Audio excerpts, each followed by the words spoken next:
नमस्कार, आप देख रहे हैं एटीएन लाइव और मैं हूं चंदन। हमारी टीम आपको बताते चले कि सीवान जिले के तमाम पंचायतों में जा रही है और वहां पर जा कर के यह हम जानने का प्रयास कर रहे हैं कि जिस मुखिया को लोगों ने चुन करके सदन में भेजने का काम किया, 5 वर्षों में उन्होंने क्या कुछ किया। और जैसे कि आपको बताते चले कि भंटा पोखर पंचायत जो कि सीवान सदर प्रखंड में आता है, वहाँ पर हमारी टीम गई थी और लोगों ने अपने विचारों को व्यक्त किए। लेकिन हम ग्राउंड रिपोर्टिंग करने के बाद से और हम मुखिया के पास भी पहुँचते हैं ताकि उनसे भी ओपिनियन जाने, उनकी भी प्रतिक्रिया लें, ताकि यह वो लोग ना कहें कि सिर्फ लोगों से आपने बात कर लिया और हमसे आपने ना जाना। तो इस ग्राउंड रिपोर्ट दिखाने के बाद से हमारी टीम पहुंची हुई है, जो कि भंटा पोखर पंचायत की मुखिया हैं ममता देवी, और ममता देवी के ससुर जो हैं और समाज सेवी हैं, पूर्व जिला परिषद सदस्य हैं दिलीप माझी जी। दिलीप माझी जी के पास हम मौजूद हैं और एक अच्छे समाज से जुड़े ये लोग हैं लगातार शुरू से, चाहे वो मुखिया रहे हो, इनके परिवार में कोई मुखिया है या न हो, या किसी तरह का पद मिले या ना मिले, लेकिन ये लोग लगातार समाज के लिए बढ़ चढ़ कर काम करते रहे हैं। तो हमारे साथ दिलीप माझी जी हमारे साथ मौजूद हैं। दिलीप जी, ये बताइए कि 5 वर्ष हो गए और जैसे कि मुखिया आपकी बहू हैं ममता जी, हालांकि वो तो एक महिला हैं, घर में रहती हैं, आप लोग ही सारा सब कुछ करते हैं। 5 वर्षों में आपने क्या कुछ कराने का काम किया है अपने पंचायत के लोगों के लिए, क्योंकि अब फिर से चुनाव आ गया, आप लोग जनता के बीच जाएंगे। बहुत बहुत धन्यवाद चंदन जी, आप हमारे पंचायत में आए हैं, इसके लिए आपको बहुत बहुत स्वागत जी। 5 वर्षों की बात है तो देखिए, 16 में हम लोग चुनाव जीते थे और 16 में 1 साल बीत गया, हम लोग कोई माने काम नहीं करा पाए थे, क्योंकि बिहार सरकार का एक कानून आ गया, नल जल योजना, 7 निश्चय कानून बन गया। तो हम लोगों ने 17 में यह काम, सबसे पहले हमारे यहाँ 19 पंचायत है सीवान सदर, तो सबसे पहले चेक काटने का, नल जल का, मुखिया लोग नाराज था, इस कानून के विरोध में था, तो सबसे पहले हमने चेक काटा, अपने पंचायत में काम स्टार्ट किया था। तो नल जल का 14वां वार्ड में हमारा काम जो है पूर्ण हो चुका है। सभी जगह जनता को नल जल के द्वारा पानी पहुंचाने का काम हम लोगों ने किया है। आज सभी वार्डों में हम नाला का काम करवाए हैं। हम लोगों के पास उतना रकम नहीं है, सरकार से उतना फंड नहीं आया कि हम लोग सड़कों का भी निर्माण करा सकें। उसके बावजूद भी जितना भी फंड हम लोगों के पास आया, हम लोगों का निर्धारित फंड है, लिमिट फंड है, लिमिट फंड है। उस फंड से हम लोगों ने, कोई भी ऐसा वार्ड नहीं है जहां काम से वंचित है। कुल आपके यहाँ 15 वार्ड है शायद? 14 वार्ड है। 14वां वार्ड में हमने नल जल का काम किया, शौचालय बनवाने का काम किया स्वच्छता भारत अभियान के तहत। उसके बाद हमारे रीजन में इंदिरा आवास तो आया ही नहीं। 5 वर्षों में मात्र 25 इंदिरा आवास हमसे पूर्व में जो मुखिया थे, उन्हीं लोगों का योजना दिया हुआ था, जिन लोगों का चयन हुआ था, उन लोगों को 25 गो इंदिरा आवास आज तक 5 के समय में प्रधानमंत्री आवास योजना कहीं से कुछ एक भी नहीं। अभी हमारे रीजन में एक भी योजना माने इंदिरा आवास हम लोगों के द्वारा, हालांकि ये सिर्फ आप ही के पंचायत नहीं, अगर पूरे बिहार की हम बात कर लें तो शायद 2016 के बाद से कहीं प्रधानमंत्री आवास योजना नया वाला नहीं बन सका, नहीं आया है, नहीं आया। अभी सिलेक्शन हुआ है, हम लोग नेट पर डलवाए हुए हैं।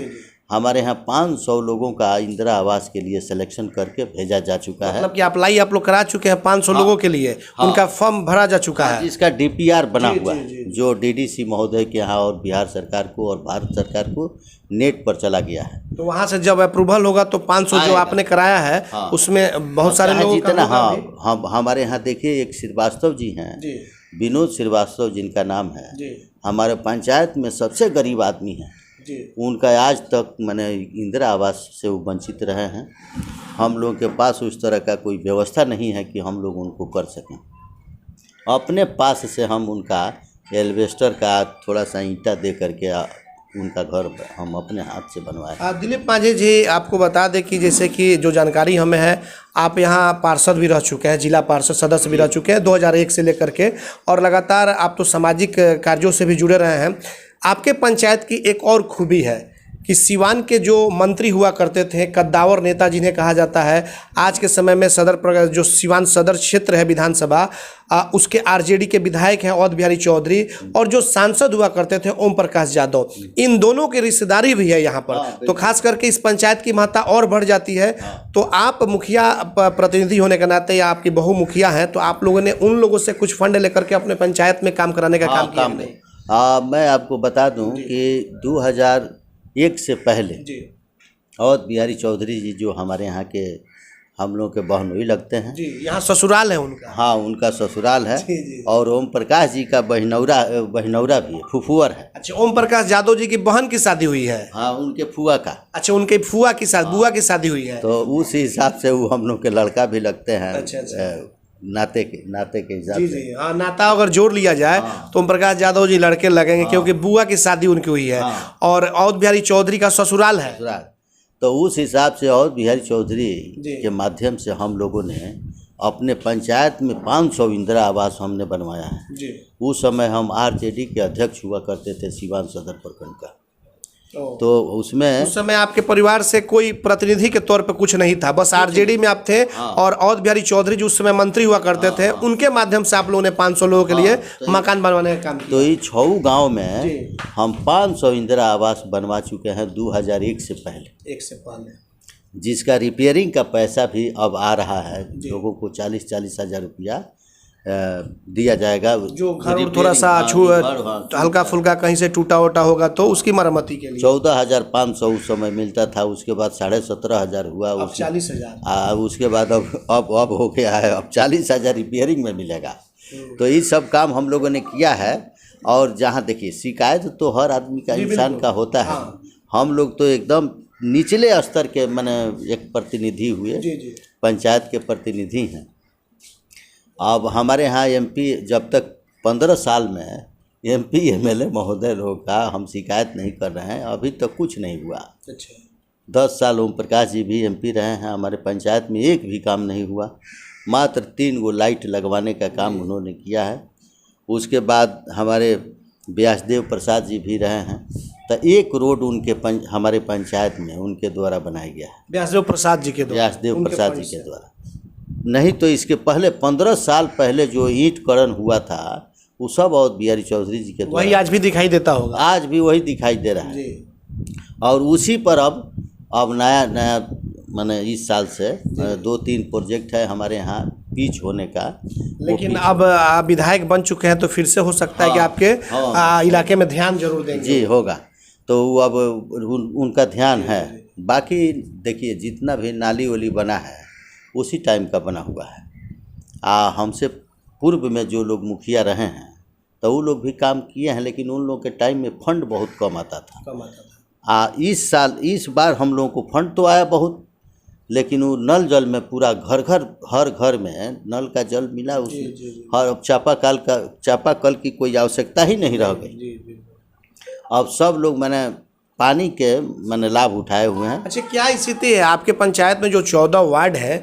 इन 14 वार्डों की क्या स्थिति है? नल जल की क्या स्थिति है? क्या वाकई में नल से जल निकल रहा है, या फिर देखा जा रहा है कई पंचायतों में कि कहीं स्टार्ट ही नहीं हुआ है, तो कहीं है कि पानी ही नहीं दे रहा है, कहीं खराब हो जाता है मोटर भी? आपके हाँ, ऐसा हुआ है।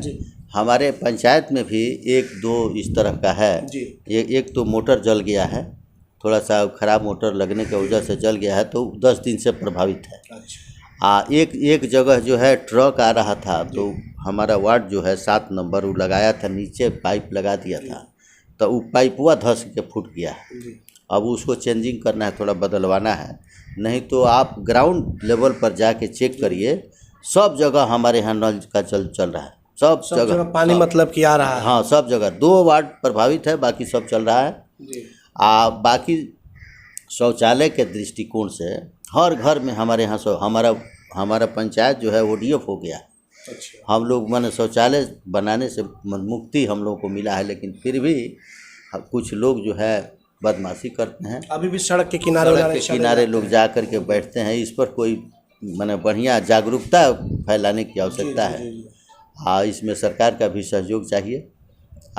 दूसरा बात है कि देखिए हमारे यहाँ 1900 पंचायत में सबसे पहले सरकार पंचायत सरकार भवन बनाने का काम भंटा पोखर में हो रहा है। 19 पंचायत में सबसे पहले। हाँ, अभी बन रहा है। अभी 19 पंचायत में नहीं है, खाली हमारे यहाँ बन रहा है। सरकार पंचायत भवन बन रहा है। हाँ, बन रहा है। सरकार पंचायत सरकार भवन बन रहा है। LED लाइट लगवाने का 160 पॉइंट पर हमने LED लाइट लगवाया है। रात में हमारा पंचायत उजाला हो जाता है एकदम। पहले अंधेरा रहता था। पहले अंधेरा, आज भी लोगों के यहाँ अंधेरा है हर जगह, लेकिन पूरा लाइट से जगमगा, रोशनी से एकदम जगमगा हुआ। तो यही सब काम देखिए, माने जितना हम लोग का सरकार का गाइडलाइन है उस हिसाब से हम लोगों ने काम किया है। लेकिन हमारी टीम गई हुई थी दिलीप माझी जी भंटा पोखर पंचायत के कई इलाके में, जो रेल फाटक है उसके आसपास में भी, और एक ब्रह्म स्थान है उधर उस इलाके में भी। उधर लोगों का विरोध है। उनका कहना है कि मुखिया जी कभी आते नहीं हैं, दुख सुख में खड़ा नहीं रहते हैं, और उसके बाद से समस्या कई तरीक़े का है जो जिसका निदान भी नहीं निकलवाते हैं। तो इसे क्या मानेंगे आप? नहीं, वो लोग जो आरोप लगाए हैं ना, तो हम पहले भी आपको बताए कि विरोध तो होते रहता है ना। तो पिछले बार भी उन लोगों ने हमको बहुत बड़ा विरोध किया था। और दूसरा बात कि देख, वहाँ ऑलरेडी पहले वहाँ 10 साल मुखिया रहे हैं उसी गांव के। अच्छा, उसी गांव के रहे? उसी गांव के 10 साल मुखिया रहे हैं। हमको नहीं लगता है कि वहाँ कोई काम बाकी है। वो सब रोड जो है वहाँ नली गली का काम पहले से ही हो चुका है। कुछ पानी की समस्या है जो सड़क पे 2-3 जगहों पे देखने को मिला। तो वो सड़क पर जो पानी लगा हुआ है ना, तो सड़क से ऊंचा जो है अपना मिट्टी भर भर के हर लोग अपने दरवाजे के सामने भर दिया है लो मिट्टी। अब पानी का निकसार नहीं है, कहाँ निकलेगा? तो नहीं निकलने के वजह से पानी रोड पर लगा हुआ है। उसका समाधान हमारे बस की बात नहीं है। अगर रहता तो हम करा दिए होते, चूँकि सब लोग अपना रोड पर घर बनाए हुए हैं, कोई पानी निकलने नहीं दे रहा है अपने यहाँ। तो अब कैसे होगा? उसका समाधान वही अंचल के द्वारा ही किया जा सकता है। अंचल सीओ ही करेंगे? सीओ ही कर सकता है। तो इसके लिए कभी आप लोगों ने पदाधिकारियों से मिल करके? हाँ, जो बात हम प्रस्ताव रखे हुए हैं, सीओ साहब को बोले हैं कि थोड़ा सा इस पर विचार किया जाए। देखिए, हम लोग बिना फोर्स का, माने कोई हम लोगों का सपोर्ट नहीं है, उसके बाद भी पंचायत चलाना बहुत मुश्किल है। पंचायत में तरह तरह का बीमारी है। अब हम लोग रातों दिन जगे रहते हैं। रात में कोई 12 बजे फ़ोन कर दिया कि हमारे घर में आदमी मर गया, तो हम लोग जाते हैं। आज जा करके अपने पास से पहले फंड था, कबीर अंत्येष्टि 3000 रुपया था, 3000 रुपया देना था, तो वो भी आजकल बंद हो गया है। नहीं मिल रहा है, वो भी नहीं मिल रहा है। अब वो मिलेगा, वो जो मृतक मरा हुआ है उसके परिवार के लोगों को अकाउंट में जाएगा 1 महीना 2 महीना। तब तक मान लीजिए अगर आप नहीं दे रहे हैं तो उसी तरह पड़ा रहेगा। हाँ, पड़ा हुआ मदद कम से कम पड़ा हुआ। हम अपने से देते हैं पैसा, हम अपने पॉकेट से हम लोग देते हैं जा करके। अब 3000 नहीं देते हैं, 1500 किसी को 1000 जो भी बन पता होगा देते हैं, रहता है तो देते हैं। अच्छा, ये बताइए कि आपके क्षेत्र में आपका जो पंचायत है, इसमें मनरेगा के तहत कितने आपने काम करे? इसलिए मनरेगा में तो बहुत सारा योजना है कि आप मनरेगा से चाहें तो बहुत कुछ करा सकते हैं। हाँ, मनरेगा से हमारे यहाँ बहुत काम हुआ है। मनरेगा में हमारे यहाँ करीब बहुत सारे मजदूरों को, अभी लॉकडाउन में हम लोगों ने मजदूरों को बहुत अथी किया है। जितने नाली में अथी छोटा नाला है वो सब का सफाई हो चुका है। पानी का निकसार है बहुत बढ़िया। मनरेगा में 2-2, 3-3 पोखरी का अथी किया गया है, जीर्णोद्धार किया गया। वह आपको वृक्षारोपण का काम हुआ। 5 साल में हम लोग करीब कितने यूनिट 10-15 यूनिट लगा हुआ है हमारे। 15 यूनिट लग चुका है, हम लोग लगवाए हुए हैं। अभी कुछ सड़क के आसपास लग रहा है कि कुछ काम हो भी रहा है। हो रहा है। तो ये हम लोग के माध्यम से नहीं, हमारे ये स्टेट हाईवे पर दोनों तरफ से ये वृक्षारोपण का काम चल रहा है। तो हमको लगता है कि किसी ट्रस्ट को मिला हुआ है। आपके तरफ से मतलब कि 15 यूनिट लगा हुआ है। 15 यूनिट का मतलब हो गया लगभग 3000 पेड़, 3000 पौधा लगा हुआ है। इस साल लगाने का प्रावधान था, लेकिन कुछ अभी नहीं लग पाया है। तब तक ये आचार संहिता लग गया, इसमें तो हम लोग काम नहीं भी कर सकते, नहीं करेंगे ना। तो यही सब बात है। माने कोई भी पेंशन योजना की क्या स्थिति है आपके? जैसे कि वृद्धा पेंशन है, विधवा पेंशन है, इस तरह की जो योजनाएं हैं, क्या वो जो विडो महिला है या फिर जो बुजुर्ग हैं जो वृद्धा पेंशन, ये सब आप लोग दिलवाने का काम किया? हाँ, देखिए 1500 लोग हमारे यहाँ, 1500 लोगों को अभी तक वृद्धजन पेंशन योजना के तहत 60 साल से ऊपर वाले लोगों को 1500 लोगों को पेंशन हम लोगों ने दिलवाया है अपने हाथ से भर भर कर। दिलवाया सारा रिकॉर्ड है हमारे पास, हम रिकॉर्ड रखे हुए हैं। उसके बाद 1500 राशन कार्ड, 1500 जो वंचित परिवार था जिसको राशन नहीं मिलता था उसको राशन कार्ड दिलवाने का काम हम लोगों ने किया है। और रही बात कि कुछ विधवाओं का, तो विधवाओं में ऐसा है कि बीपीएल सूची में बहुत लोगों का नाम नहीं है जी। जिसके वजह से थोड़ा सा बाधित हो रहा है, तो उसके लिए आय प्रमाण पत्र बनवाना पड़ता है। तो बहुत सारी विधवाओं को अभी वंचित है, लंबित है, उसको किया जाएगा। आने वाले दिनों में भी हम लोगों का सपना है कि हमारी बहू फिर चुनाव जीते, और जीतेगी तो हम आने वाले दिनों में जो भी अधूरा काम बचा हुआ है उसको हम लोग पूरा करेंगे। दिलीप जी, इन 5 वर्षों में जिस तरीके से जनता ने आपको चुन करके भेजा है सदन में, 5 वर्षों में बताइए कि ऐसा कोई काम जो कि आप सोच रहे होंगे कि बड़ा काम जो पहले भी नहीं हुआ हो और आप अपने कार्यकाल में कराए हो, उस तरह का कोई काम? हाँ, हुआ है ना। कौन सा काम है थोड़ा? अब देखिए, हमारे यहाँ अभी हम अपने स्तर से बहुत बड़ा एक 3-4 किलोमीटर का एक सड़क हमारे यहाँ बचा हुआ था। तो उसको हमने मंत्री जी के यहाँ, और बिहारी चौधरी जी को अभी हम लोग मंत्री बोलते हैं, अभी विधायक हैं, तो 15-20 साल रहे हैं, मिनिस्टर रहे हैं, तो इसलिए हम लोग मंत्री जी, आज भी मंत्री जी। हाँ, तो उनके यहाँ हम इंजीनियर लोगों को बुला करके आरईओ से हमारे यहाँ 4 किलोमीटर का रोड एक ठो हो गया है, जो अक्टूबर में पिच हो जाएगा। 2 रोड इस तरह से हुआ है, माने हम मतलब कि ये पहले नहीं हुआ था और आप सोचे थे कि ये काम कराना है किसी हाँ, ये काम करा दिए। माने अभी ये कोई सोच भी नहीं सकता है कि ये काम होने वाला है। वही जो पंचायत सरकार भंटा पोखर में बन रहा है, वहाँ से लेकर के एक सीधे गंगौली गांव पड़ता है, जीरादेई प्रखंड में पड़ता है, उस गांव तक हम लोग का एरिया पड़ता है। वहाँ 4 किलोमीटर तक हम इस रोड को बनवाने के लिए प्रयास किए हैं। अब संभवतः उसका टेंडर होना है, अक्टूबर में हो जाएगा। अच्छा, आपकी बहू महिला मान लीजिए कि मुखिया हैं, तो ऐसे में कुछ बच्चियों को स्वावलंबी बनाने के लिए कुछ इस तरह का उन्होंने कुछ किया, सिलाई कटाई, या फिर कुछ उस तरीके का एक होता है कि पंचायत में कुछ अपने स्तर से, क्योंकि एक महिला है तो महिलाओं को भी कुछ काफ़ी ज़्यादा उम्मीदें होती है। आप चंदन जी, आप जा करके प्रखंड में पता कर लीजिए कि भंटा पोखर पंचायत में ये जीविका दीदियों के माध्यम से सभी गाँव में हमारा सेंटर चल रहा है। और उसमें से 30,000, 25,000 रुपया, 50,000 रुपया लेकर के महिलाएं हमारी सब जुड़ी हुई है, सब लोग काम कर रहा है। ठीक है ना। पूरा माने जागरूकता एक तरह से महिलाओं की सशक्तिकरण के लिए हाँ, तो उसमें हम लोगों ने यही पहल किया है कि महिलाओं को सिलाई बुनाई का भी काम। सबसे महत्वपूर्ण बात है कि हमारे पंचायत में कौशल विकास केंद्र भी का सेंटर है कौशल विकास सेंटर, जिसमें अभी तक हमारे गांव से 50 लड़कों का रोजी रोटी मिल गया। वहां से ट्रेनिंग प्राप्त करने के बाद उन लोगों को डायरेक्ट कंपनी में इन्वेस्टमेंट जा करके वो दे, हाँ, वो चला गया, वो लोग नौकरी कर रहा है। और फिर अभी ट्रेनिंग में लोग हमारे गए हुए हैं। तो हमारे पंचायत में ईवीएम मशीन का भी प्रस्ताव प्रपोजल आया था, तब पूरा सिवान जिला का ईवीएम मशीन भी हमारे पंचायत में लगा हुआ है, तो यही रखा जाता है। तो उसका भी हम लोगों ने एनओसी दिया और बनवाने में हम लोग सहयोग किया है, बना है गवर्नमेंट की तरफ से। लेकिन बहुत अच्छा है, बहुत अच्छा लगता है रात में। ये तो एक गौरवान्वित होने वाली बात है कि एक तरफ विधायक का ससुराल, दूसरे तरफ पूर्व सांसद का यहाँ पे बुआ जी का घर है, और उसके बाद से ये जो ईवीएम वाला जो, तो कई तरह की चीज़ें हैं जो कि, और आप तो जीरादेई के सटे भी हैं जो देश रत्न की जो यहाँ पे उनकी जन्मस्थली है। बात सही है।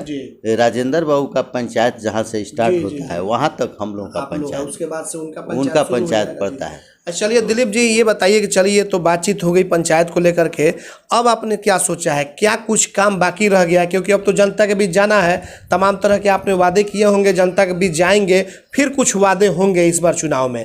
तो इस बार क्या कुछ सोचा है, कौन सा काम बाकी रह गया है कि अगर जनता आपको मौका देती है तो उस काम को फिर से पूरा करें? देखिए, 2-3 काम हमारे यहाँ अभी पेंडिंग पड़ा हुआ है जो एकदम मेजर है। ये कबीर अंत्येष्टि के तहत जो लोगों को पैसा दिया जाता था, उसके लिए हम लोगों ने चयन कर दिए हैं, चयन किए हुए हैं सौदागृह बनाने के लिए। सौदागृह बनाने के लिए हम लोगों ने 3 स्थान पर, भंटा पोखर, चकरा और देवापाली मझवलिया, ये 3 स्थानों पर सौदागृह बना रहे हैं, जिससे हमारे जनता को माने लाभुक को, जो आदमी मरेगा उसको 5,000 रुपया का तो बचत होगा लाइन इलेक्ट्रिक से उनके सौदागरी। कई जगह तो पंचायत में बन भी रहा है। हाँ, कहीं कहीं बन भी रहा है। तो हम लोग के यहाँ भी स्टार्ट होना था, डोंगल के माध्यम के पेमेंट डोंगल के माध्यम से नहीं हो पाया। अभी हमारे यहाँ करीब करीब 25-30 लाख रुपया पड़ा हुआ है, लेकिन अब आचार संहिता लग गया, उसको कैसे किया जाएगा। तो ये सब काम है जो कि आपने सोचा है कि कराना है। हाँ, ये और क्या लग रहा है कि कई लोग आपके सामने भी इस चुनाव में भी आएंगे, कैसे निपटेंगे आप? देखिए, वो लोग हमारे यहाँ की जनता जो है ना, बहुत चालाक लोग हैं। वो लोग बूझती है कि ये लोग 5 साल में ऊपर हुए हैं। अच्छा, जो लोग हमारे प्रतिद्वंदी हैं उसमें मात्र एक आदमी जो है हंसनाथ राम जी, जो CPI-ML का राजनीति करते हैं, वो एक सामाजिक कार्यकर्ता हैं, लेकिन वो भी 5 साल चुनाव में आते हैं। बाकी 2-3 लोग हैं, वो लोग अपना नौकरी पेशा में आता है तो बस आते हैं लोग वोट मांगने के लिए, 10 दिन 20 दिन पहले आ जाएंगे। वो लोग नौकरी में हैं अभी। अच्छा। अभी एक आदमी है जो मंजेश बैठा, जो हमारे मैंने सेकंड रहे हैं, दूसरे नंबर पे थे। तो वो जो है आपको नौकरी करते हैं यहाँ कचहरी में। और एक आदमी है जो उनके पति जो हैं टीचर हैं, वो भी अपने पत्नी को लड़ाना चाह रहे हैं। तो यही सब बात, अभी 4-5 लोग हैं मैदान में। तो लड़ाई किस तरह की होगी? लड़ाई देखिए, हमको तो नहीं लगता है कि लड़ाई में वो लोग सफल होंगे, इसलिए कि जनता पूरा भरोसा है कि जनता फिर से आपको 24 घंटा जहाँ जनता से हम लोग जुड़े हुए हैं, क्योंकि हमारा काम ही समाज सेवा है। हम आज से नहीं, 1990 से हम बिल्कुल समाज में लगे हुए हैं। हमारा बहुत बड़ा कैरियर, 30 साल का राजनीतिक कैरियर है। और जनता को भी इस पर विचार करना ही चाहिए कि जो लोग समाज में लगा हुआ है वैसे ही लोगों को प्राथमिकता देना चाहिए। मैं जनता से अपील करना चाहता हूं कि पुनः इस बार मौका दें, क्योंकि दूसरे लोग आएंगे तो उन लोगों को अभी सीखना पड़ेगा कि कौन काम कैसे हो। और मान लीजिए, मैं मंजेश बैठा जी हैं, उनके परिवार के लोगों को भी मैंने इंदिरा आवास बनवाया है, चापाकल लगवाया है। उनके जो चुनाव लड़ रहे हैं वो वैसे लोगों, उनके परिवार में, उनके घर में। तो उम्मीद है कि उनको भी मैंने साथ देना चाहिए। क्या चाहते हैं? साथ तो अब लड़ रहे हैं तो साथ नहीं देंगे, लेकिन ऐसा है कि अब लड़ रहे हैं तो उनको कोई मना, लोकतंत्र में मना नहीं किया जा सकता। आपने देखा कि दिलीप मांझी थे, जो कि ममता देवी यहाँ के मुखिया हैं और उनके ससुर हैं। हालांकि सामाजिक कार्यों में इनकी रुचि बढ़ चढ़ कर होती है और कोई नया चेहरा नहीं है। 30 साल इनके हो गए राजनीतिक जो इनका जीवन है। और यहाँ के जो सदर विधायक हैं, जिनको मंत्री के नाम से जाना जाता है, अवध बिहारी चौधरी, उनके काफ़ी करीबी हैं। लगातार सामाजिक कार्यों में बढ़ चढ़ कर इनकी रुचि होती है। ऐसा नहीं है कि मुखिया बनने के बाद और जिला पार्षद जब ये थे तो ये सब होने के बाद ही काम कराया जाएगा, नहीं, उसके पहले भी ये जब अवध बिहारी चौधरी मंत्री हुआ करते थे बिहार सरकार में, तो उनसे काफ़ी करीबी में रह चुके हैं और उनसे संपर्क में रहते हुए और अपने क्षेत्र में बहुत सारे काम कराने का काम किया। और उसी के आधार पे लोगों ने भी इन्हें शायद मुखिया इनकी बहू को चुन दिया और फिर ये अपने पंचायत में लोगों के लिए या फिर क्षेत्र के लिए विकास का काम किए हैं। फिर से एक बार जनता के बीच जाएंगे, देखना यह होगा कि भंटा पोखर पंचायत की जनता फिर से अपना मुखिया किसे चुनती है। इसके लिए तो आने वाले पंचायत चुनाव का इंतज़ार करना होगा कि जो वोटिंग होगी वो किसके पक्ष में मत जाएगा, और जब फैसला आएगा तो फिर सेहरा किसके ऊपर जाता है, यह तो खैर आने वाला वक्त ही बताएगा। हमारे सहयोगी प्रभात के साथ चंदन कुमार, ATN लाइव, भंटा पोखर पंचायत, सिवान।